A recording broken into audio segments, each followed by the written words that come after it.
Hello friends, welcome to imaginary stories of cam. ఈరోజు మన imaginary story Mukesh ఎక్కడ. ముఖేష్ రిషితో ప్రాబ్లమా? ప్రాబ్లం ఏమీ లేదు. పద్దాక నేనే వెనక్కి కూర్చోవాలా? ఆ ఫ్రంట్ సీట్ ఒక్కసారి కూడా నాకు ఇవ్వట్లా అంటాడు. అనగానే రిషి జీవితంలో ఫ్రంట్కి ఎలా వెళ్ళాలా అని ఆలోచించకుండా ఫ్రంట్ సీటు బ్యాక్ సీటు అని గొడవ పడుతున్నాడు. వసు, వెళ్ళి ఆ డ్రైవర్కి చెప్పు వీడు ఇక్కడ నుంచి నాతోనే ఫ్రంట్ సీట్లో కూర్చొని వస్తాడని.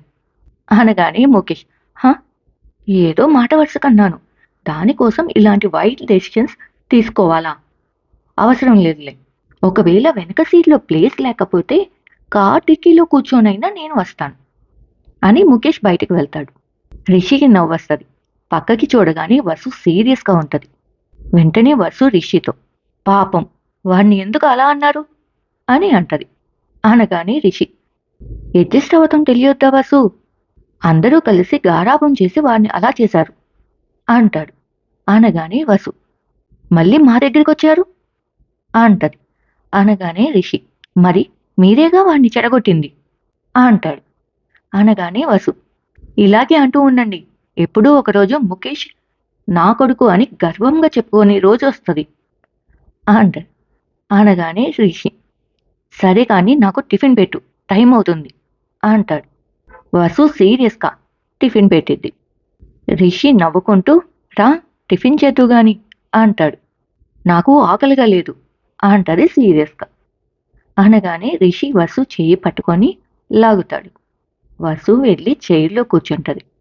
రిషి ఇడ్లీ తుంచి వసు నోట్లో పెట్టబోతుంటే వసు వద్దు అని పక్కకి తల తిప్పిద్ది. రిషి వసుతో, ముఖేష్ ఎప్పటికైనా గొప్పవాడు అవుతాడు, కానీ ఇప్పుడు కాలేజీకి లేటుగా వెళ్ళాననుకో, స్టూడెంట్స్ అనుకుంటారు ఎంటీకే టైం సెన్స్ లేదు అని. వాళ్ళు పొరపాటున ఏంటి సార్ లేట్ అయ్యింది అంటే, నా శ్రీమతి అలకటించటానికి ఇంత టైం పట్టింది అని చెప్పాలి. అనగాని వసు ఫేస్లో నవ్వొస్తుంది, కానీ కంటి వెంట నీళ్లు కారుతాయి. హే, ఎందుకు ఏడవటం, దేనికి అంటాడు రిషి. అనగానే వసు, మీరు రోజు వాడిని అలా అంటుంటే నాకు ఏదోగా ఉంది అంటది.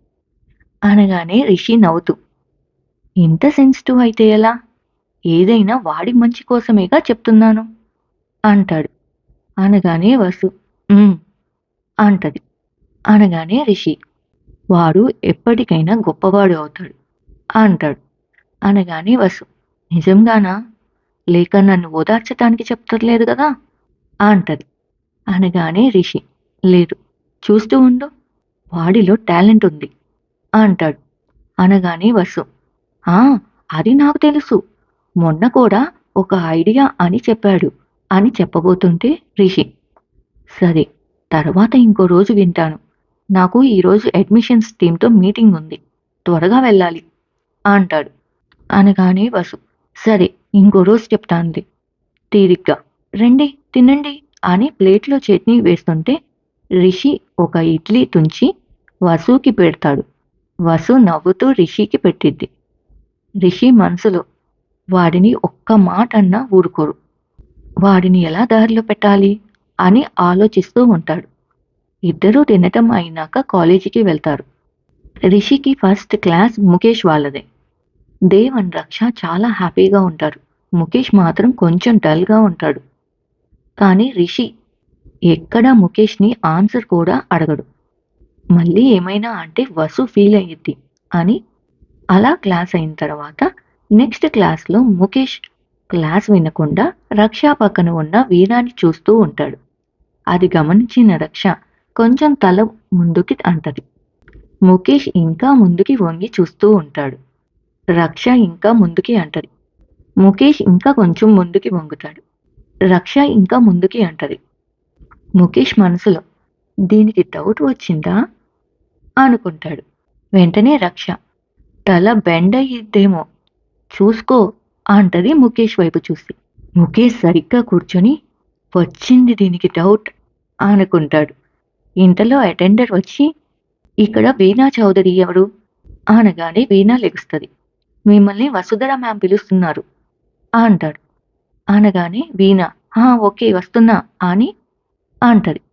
ముఖేష్ మనసులో చౌదరినా? చిన్ను అక్క మార్వాడీస్ అన్నదే అని రక్ష వెనుక చూడగానే రక్ష మనసులో అయ్యో వీడికి డౌట్ వచ్చేసింది అని అనుకుంటది.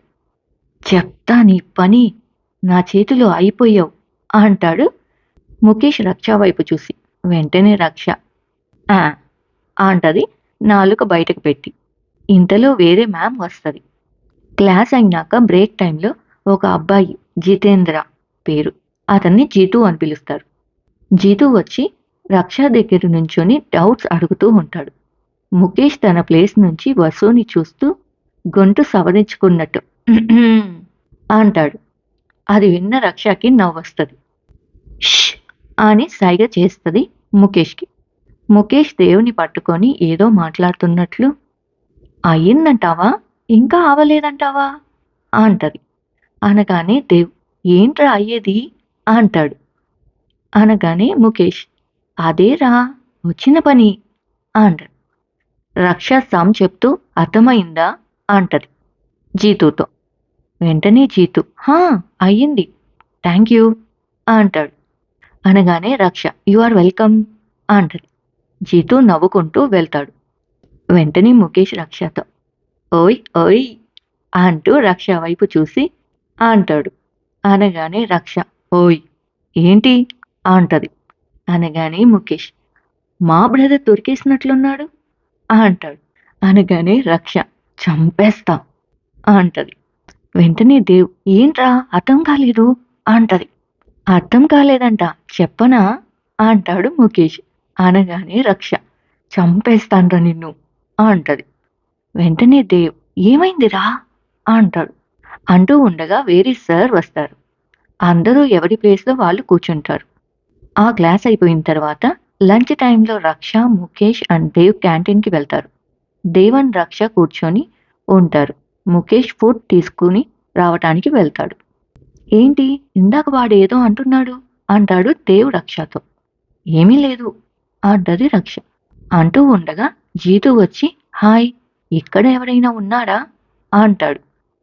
అనగానే దేవ్ ఎవరూ లేరు అంటాడు. వెంటనే జీతు హా కెన్ ఐ సిట్ హియర్ అంటాడు. దేవ్ రక్షని చూస్తూ మా వాడు వస్తాడు యూ కెన్ సిట్ హియర్ అంటూ దేవ్ పక్కన ప్లేస్ చూపిస్తాడు. ఓకే అని దేవ్ పక్కన కూర్చుంటాడు. ఇంతలో ముఖేష్ వస్తాడు ముగ్గురికి ఫుడ్ తీసుకొని. ముఖేష్ జీతుని చూసి రక్ష వెనుక చూసి నవ్వుతాడు. రక్ష ష్ అంటది. ముఖేష్కి నవ్వు ఆగదు. తల కిందకి దించుకొని నవ్వుతూ ఉంటాడు. రక్ష ముఖేష్ తొడలపై గిల్లిద్ది. అయినా కానీ ముఖేష్కి నవ్వు ఆగదు. వెంటనే జీతు మీ ముగ్గురు ఫ్రెండ్సా అంటాడు. అనగానే దేవ్ మేము ఇద్దరం బ్రదర్స్, తను మా కజిన్ అంటాడు. అనగానే ఓ కజిన్స్ అంటే అంటాడు జీతు. అనగానే దేవ్ మరదలు అంటాడు. అనగానే జీతు ఫేస్ మారిద్ది. ఓకే నాది అయ్యింది సీ యూ ఇన్ క్లాస్ అని వెళ్తాడు.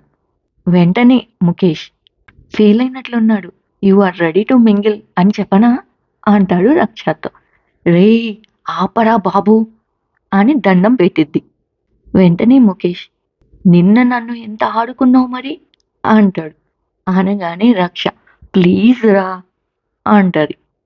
ముఖేష్ నవ్వుకుంటూ సరే పనిష్మెంట్ కింద ఆ చికెన్ పీస్ నాకు పెట్టు అప్పుడు వదిలేస్తా అంటాడు. అనగానే రక్ష సరే తీసుకోపో అని రక్ష ప్లేట్లో నుంచి చికెన్ పీస్ తీసి ఇస్తుంది. ఇద్దరిని చూసి దేవ్ నవ్వుకుంటాడు. ముగ్గురిది తినటం అయినాక క్లాస్కి వెళ్తారు. ఈవినింగ్ క్లాస్ అయినాక ముఖేష్ మీరు వెళ్ళండి ఇప్పుడే వస్తాను నాకు చిన్న పని ఉంది అంటాడు. సరే అని దేవ్ అండ్ రక్ష వెళ్ళి కారులో కూర్చొని ముఖేష్ కోసం వెయిట్ చేస్తూ ఉంటారు. కానీ రాడు. ఇంతలో రిషి చూసి ఏంటి ఇంకా వెళ్ళలేదా అంటాడు. అనగానే దేవ్ ముఖేష్ కోసం అంటాడు. అనగానే రిషి ముఖేష్కి కాల్ చేస్తాడు. ముఖేష్ లిఫ్ట్ చేసి వస్తున్నాను డాడ్ అని కట్ చేస్తాడు. ఇంతలో రిషి వాళ్ళని తీసుకొని వెళ్ళు ముఖేష్ వస్తాడులే అంటాడు డ్రైవర్తో. అనగానే డ్రైవర్ సరే సార్ అని తీసుకెళ్తాడు. దేవ్ ముఖేష్కి కాల్ చేసి రే డాడ్ చాలా సీరియస్గా ఉన్నాడు అంటాడు. అనగానే అనగానే ముఖేష్ సరే నేను చూసుకుంటానులే అంటాడు. దేవ్ అండ్ రక్ష ఇంటికి వెళ్ళిపోతారు. రిషి సీరియస్గా ఈరోజు అయిపోయాడు. కాలేజీ వదిలి 1 అవర్ అయింది. అసలు ఏం చేస్తున్నాడు? ఎలా ఇంటికి వెళ్తాడో చూస్తా అనుకుంటూ సీరియస్గా పక్కకి తిరగగానే ముఖేష్ అండ్ వసు వస్తూ ఉంటారు. ముఖేష్ చేతిలో ఏవో బుక్స్ ఉంటాయి. రిషి సీరియస్గా ఎక్కడికి వెళ్ళావు? ఎంతసేపు అంటాడు. అనగానే వసు ఓల్డ్ రికార్డ్స్ కావాలంటే స్టోర్ రూమ్కి వెళ్ళి తీసుకురావడానికి టైం అయింది అంట. అనగానే రిషి కూల్ అవుతాడు. ఎక్కడ డాడ్ కార్ అంటాడు ముఖేష్. అనగానే రిషి ఇప్పటిదాకా దేవ్ వాళ్ళు వెయిట్ చేసి వెళ్ళారులే, పదండి మనం వెళ్దాం అని వెళ్ళి డ్రైవర్ సీట్లో కూర్చుంటాడు. ముఖేష్ బ్యాక్ కూర్చోబోతుంటే వసు ఫ్రంట్ కూర్చో అంటది. వద్దు అని తల ఊపుతాడు ముఖేష్. ముందు కూర్చో అని వసు బ్యాగ్ తలుపు తీసి కూర్చుంటది. ముఖేష్ కొంచెం టెన్షన్గా ముందు కూర్చుంటాడు. ముఖేష్ కారులో కూర్చోగానే రిషి సీట్ బెల్ట్ పెట్టుకో అంటాడు. హా డాడ్ అని ముఖేష్ సీట్ బెల్ట్ పెట్టుకుంటాడు. రిషి ఇంకా డ్రైవ్ చేయడం స్టార్ట్ చేస్తాడు. ముఖేష్ బ్యాక్కి తిరిగి వసుని చూసి నవ్వుతూ ముందుకు తిరిగి నవ్వుకుంటూ దేవుతో కాల్ మాట్లాడి పరిగెత్తుకుంటూ వసు క్యాబిన్కి వెళ్తాడు. ఏంటి ముఖేష్ ఇంకా వెళ్ళలేదా అంటది వసు. లేదు మా, కొంచెం పని ఉంది అంటాడు. ఏం పని అంటది Vasu. Ma'am, first year old records కావాలి అంట. స్టోర్ రూమ్లో ఉన్నాయి అంటది వసు. నువ్వు రా మామ్ అంట. సరే పద అని ముఖేష్ అండ్ వసు ఇద్దరు స్టోర్ రూమ్కి వెళ్తారు. వసు రికార్డ్స్ వెతికి ముఖేష్కి ఇస్తుంది. థ్యాంక్స్ మా అని చూస్తూ మొబైల్ అయ్యో మా, దేవ్ వాళ్ళు వెళ్ళిపోయారంట అంటాడు. పర్లేదులే డాడీ ఉన్నారు కదా పద అని వెళ్తారు. ముఖేష్ కెమెరా వైపు చూస్తూ ఈరోజు ఎలాగో తప్పించుకున్నా, ఇంతకీ ఎక్కడికి వెళ్ళానో గెస్ చేసి కామెంట్ సెక్షన్లో కామెంట్ చేయండి. ఫ్రెండ్స్, ఈ స్టోరీ ఇక్కడితో అయిపోయింది. ఈ స్టోరీ కనుక మీకు నచ్చినట్లయితే please like, share and subscribe to imaginary stories of camp.